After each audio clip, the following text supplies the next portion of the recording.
Chapter 21, County Fair. Early in the frosty morning, they all set out for the fair. All of them were dressed up in their Sunday clothes except Mother. She wore her second best and took an apron, for she was going to help with the church dinner.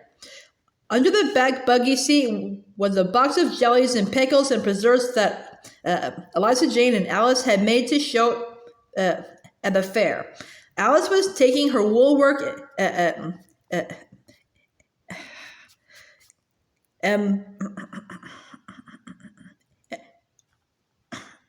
embroidery too, but Almanzo's milk-fed pumpkin had gone the day before. It was too big to go in the buggy. Almanzo had polished it carefully. Father had lifted it into the wagon and rolled it onto a soft pile of hay, and they had taken it to the fairgrounds and given it to Mr. Paddock. Mr. Paddock was in charge of such things. This morning, the roads were lively with people driving to the fair, and in Malone, the crowds were thicker than they had been on Independence Day. All around the fairgrounds were acres of wagons and buggies, and people were clustered like flies. Flags were flying, and the band was playing. Mother and Royal and the girls got out of the buggy at the fairgrounds, but Almanzo rode on with Father to the church sheds and helped unhitch the horses. The sheds were full, and all along the sidewalk, streams of people in their best clothes were walking to the fair, while buggies dashed up and down the streets in clouds of dust. "Well, son," Father asked him, "what shall we do first?" "I want to see the horses," Almanzo said. So Father said they would look at the horses first. The sun was high now, and the day was clear and pleasantly warm. Streams of people were pouring into the fairgrounds with a great noise of talking and walking, and the band was playing gaily. Buggies were coming and going, men stopped to speak to Father, and boys were everywhere. Frank went by with some of the town boys, and Almanzo saw Miles Lewis and Aaron Webb, but he stayed with Father. They went slowly past the tall back of the grandstand and past the low, long church building. This was not the church, but a church kitchen and dining room at the fairgrounds. A noise of dishes and rattling pans and a chatter of women's voices came out of it. Mother and the girls were inside it somewhere. Beyond it was a row of stands and booths and tents, all gay with flags and colored pictures, and men shouting, step this way, only 10 cents, 1 dime, the 10th part of $1. Oranges, oranges, sweet Florida oranges. Cures all ills of man and beast. Prizes for all. Prizes for all. Last call, boys. Put down your money. Step back, don't crowd. One stand was a forest of striped black and white canes. If you could throw a ring over a cane, the man would give it to you. There were pots of oranges and trays of gingerbread and tubs of pink lemonade. There was a man in a tailcoat and a tall shining hat who put a pea under a shell and then paid money to any man who would tell him where the pea was. I know where it is, Father, Almanzo said. Be you sure? Father asked. Yes, said Almanzo, pointing, under that one. Well, son, we'll wait and see, Father said. Just then, a man pushed through the crowd and laid down a $5 bill beside the shells. There were 3 shells. The man pointed to the same shell that Almanzo had pointed at. The man in the tall hat picked up a shell. There was no pea under it. The next instant, the $5 bill was in his tailcoat pocket, and he was showing the pea again and putting it under another shell. Almanzo couldn't understand it. He had seen the pea under that shell, and then it wasn't there. He asked Father how the man had done it. I don't know, Almanzo, Father said, but he knows. It's his game. Never bet your money on another man's game. They went on to the stock sheds. The ground there was trodden into deep dust by the crowded men and boys. It was quiet there. Almanzo and Father looked for a long time at the beautiful bay and brown and chestnut Morgan horses with their flat, slender legs and small, neat feet. The Morgans tossed their small heads and their eyes were soft and bright. Almanzo looked at them all carefully, and not one was a better horse than the colts father had sold last fall. Then he and father looked at the thoroughbreds with their long bodies and thinner necks and slim haunches. The thoroughbreds were nervous. Their ears quivered and their eyes showed the whites. They looked faster than the Morgans, but not so steady. Beyond them were 3 large speckled gray horses. Their haunches were round and hard, their necks were thick, and their legs were heavy. Long bushy hair hid their big feet. Their heads were massive, their eyes quiet and kind. Almanzo had never seen anything like them. Father said that they were Belgians. They came from a country called Belgium in Europe. Belgium was next to France, and the French had brought such horses in ships to Canada. Now Belgian horses were coming from Canada into the United States. Father admired them very much. He said, "Look at that muscle. They pull a barn if hitched to it." Almanzo asked him, "What's the good of a horse that can pull a barn? We don't want to pull a barn. A Morgan has muscle enough to pull a wagon, and he's fast enough to pull a buggy too." "You're right, son," Father said. He looked regretfully at the big horses and shook his head. "It would be a waste to feed all that muscle, and we've got no use for it. You're right." Almanzo felt important and grown up talking horses with father.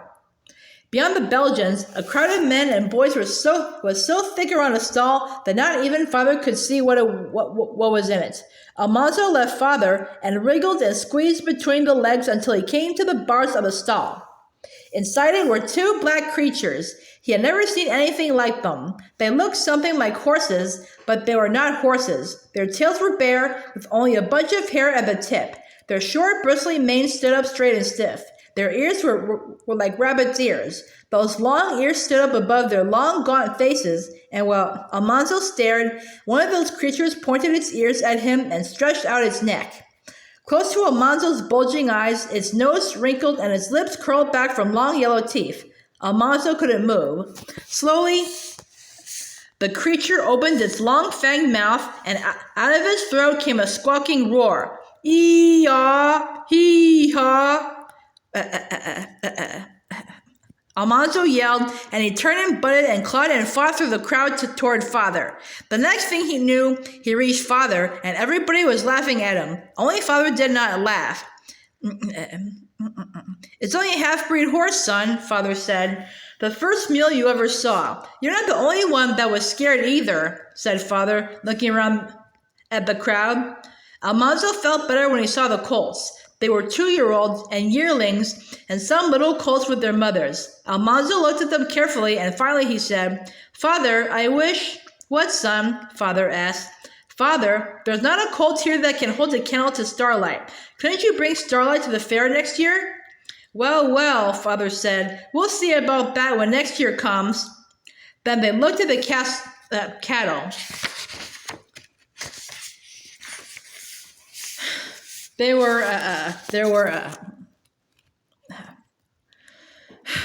fawn-colored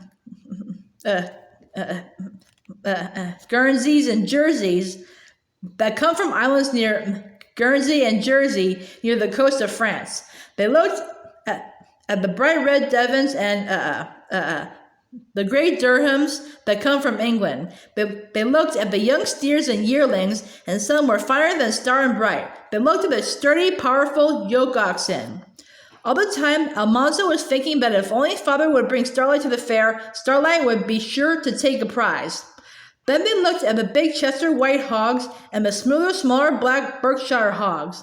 Almanzo's pig Lucy was a Chester white, but he decided that someday he would have a Berkshire too.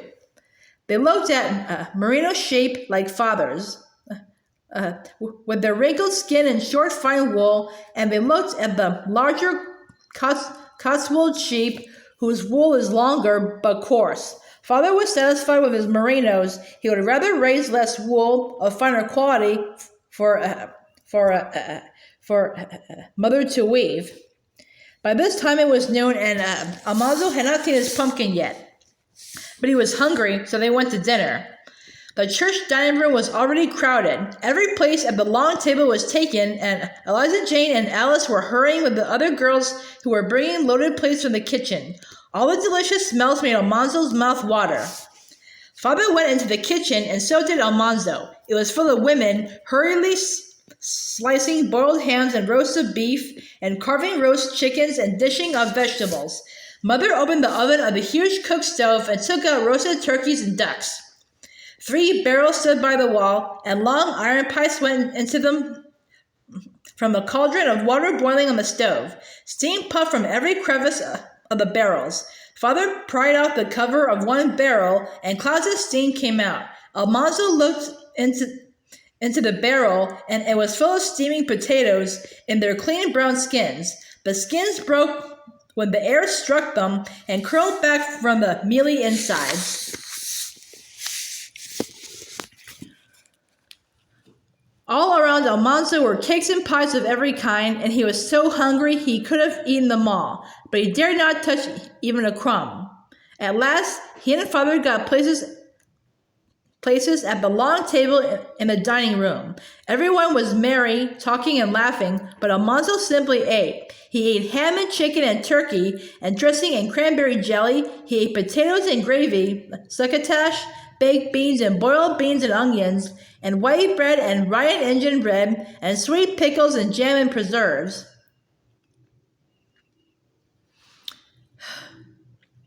Then he drew a long breath and he ate pie. When he began to eat pie, he wished he had eaten nothing else. He ate a piece of pumpkin pie and a piece of custard pie, and he ate almost a piece of vinegar pie. He tried a piece of minced pie, but could not finish it. He just couldn't do it. There were berry pies and cream pies and vinegar pies and raisin pies, but he could not eat any more. He was glad to sit down with Father in the grandstand. They watched the trotting horses flashing by, warming up for the races. Little puffs of dust rose in the sunshine behind the fast sulkies. Royal was for the big boys down at the edge of the track with the men who were betting on the races. Father said it was all right to bet on races if you wanted to. You get a run for your money, he said, but I would rather get something more substantial for mine. The grandstand filled up till people were packed in all the tiers of seats. The light sulkies were lined up in a row, and the horses tossed their heads and pawed the ground, eager to start. Almanzo was so excited he could hardly sit still. He picked the horse he thought would win, a slim, bright chestnut thoroughbred. Somebody shouted. All at once, the horses were flying down the track. The crowd was one roaring yell. Then suddenly, everyone was still in astonishment. An Indian was running down the track behind the sulkies. He was running as fast as the horses.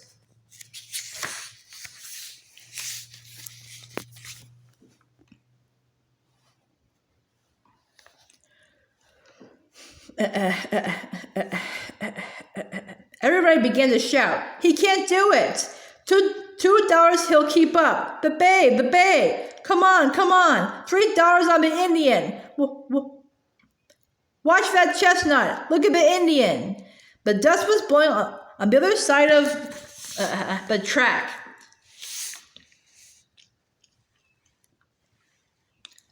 The horses were flying, stretched out above the ground. All the crowd was up on their benches yelling. Almanzo yelled and yelled. Down the track, the horses came pounding. Come on! The bay! They flashed past too quickly to be seen. Behind came the Indian, running easily.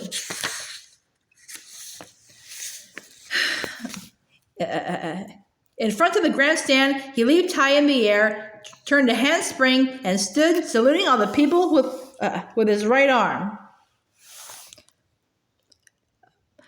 The grandstand shook with the noise of shouting and stamping. Even Father was shouting, "Hurrah! Hurrah!"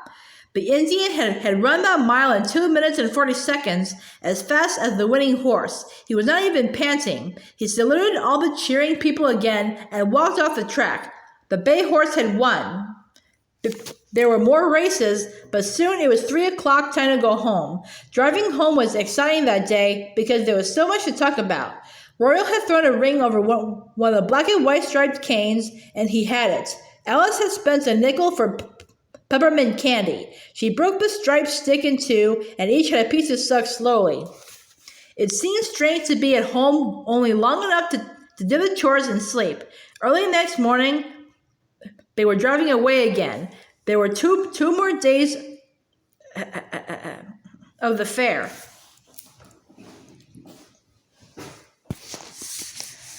This morning, Almanzo and Father went quickly past the stock shed to the display of vegetables and grains. Almanzo caught sight of the pumpkins at once. They shone out brightly, golden among all the duller things. And there was Almanzo's pumpkin, the largest of them all. "Don't be too sure of getting the price, son," Father said. "It isn't size that counts as much as quality." Almanzo tried not to care too much about the prize. He went away from the pumpkins with Father, though he couldn't help looking back at his pumpkin now and then. He saw the fine potatoes, the beets, turnips, rutabagas, and onions. He fingered the brown plump kernels of wheat and the grooved pale oats,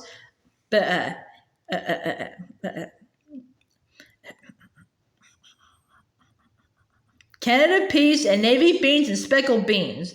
He looked at ears of white corn and yellow corn and red, white, and blue corn. Father pointed out how closely the kernels grew on the best ears, how they covered even the tip of the cob.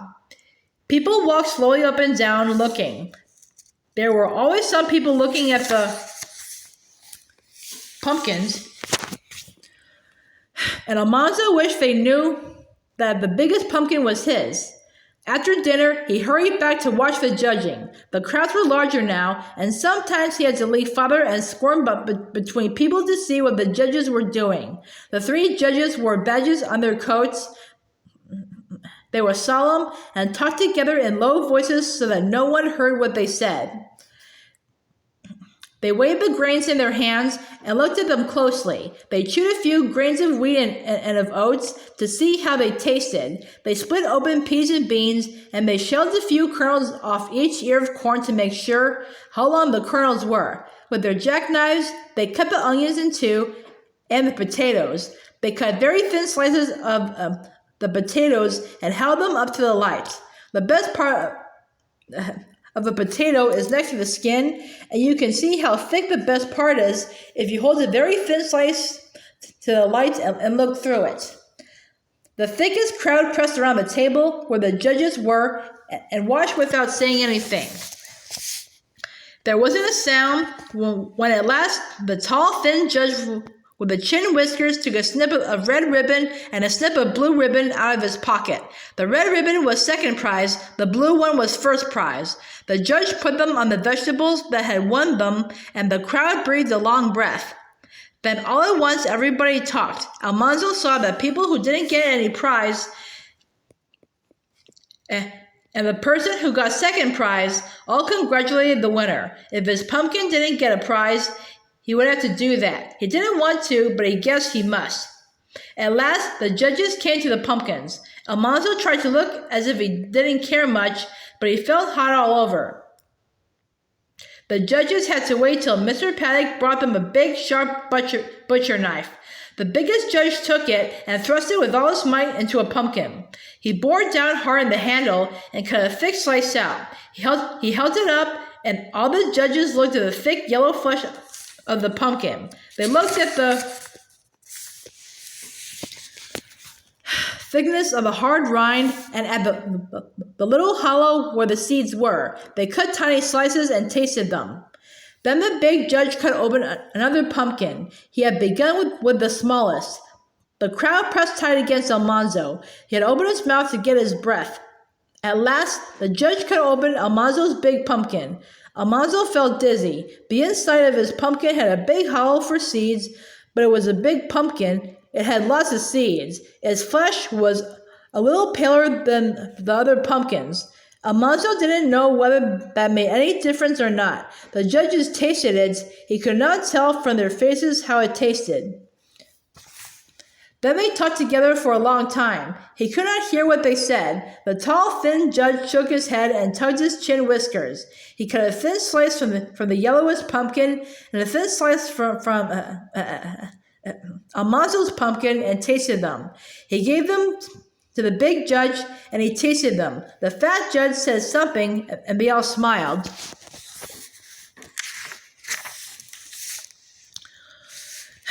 Mr. Paddock leaned over the table and said, "Good afternoon, Wilder. You and the boy are taking in the sights, I see. Having a good time, Almanzo?" Almanzo could hardly speak. He managed to say, "Yes, sir." The tall judge had taken the red ribbon and the blue ribbon out of his pocket. The fat judge took hold of his sleeve, and all the judges put their heads together again. The tall judge turned around slowly. Slowly, he took a pin from his lapel and stuck it through the blue ribbon. He was not very near Almanzo's big pumpkin. He was not near enough to reach it. He held out the blue ribbon above another pumpkin. He leaned and stretched out his arm slowly, and he thrust the pin into Almanzo's pumpkin. Father's hand clapped on Almanzo's shoulder. All at once, Almanzo could breathe, and he was tingling all over. Mr. Paddock was shaking his hand. All the judges were smiling. Ever so many people said, well, Mr. Wilder, so your boys got first prize. Mr. Webb said, that's a fine pumpkin, Almanzo. Don't know as I ever saw a finer. Mr. Paddock said, I never saw a pumpkin that big for size. How'd you raise such a big pumpkin, Almanzo?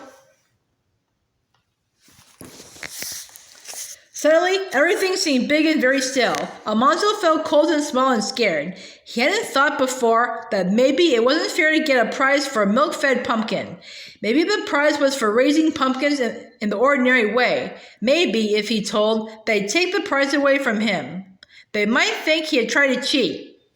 He looked at Father, but Father's face didn't tell him what to do. I kept towing it and, he said. Then he knew he was telling a lie. Father was hearing him tell a lie. He looked up at Mr. Paddock and said, I raised it on milk. It's a milk-fed pumpkin. Is that all right?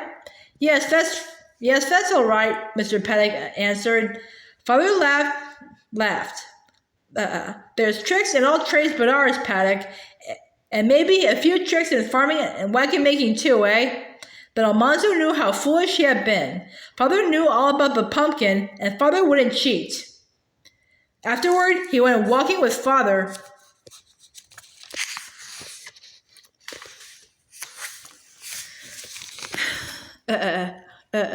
among the crowds. They saw the horses again, and the colt that won the prize was not so good as Starlight. Almanzo did hope that Father would bring Starlight to the fair next year.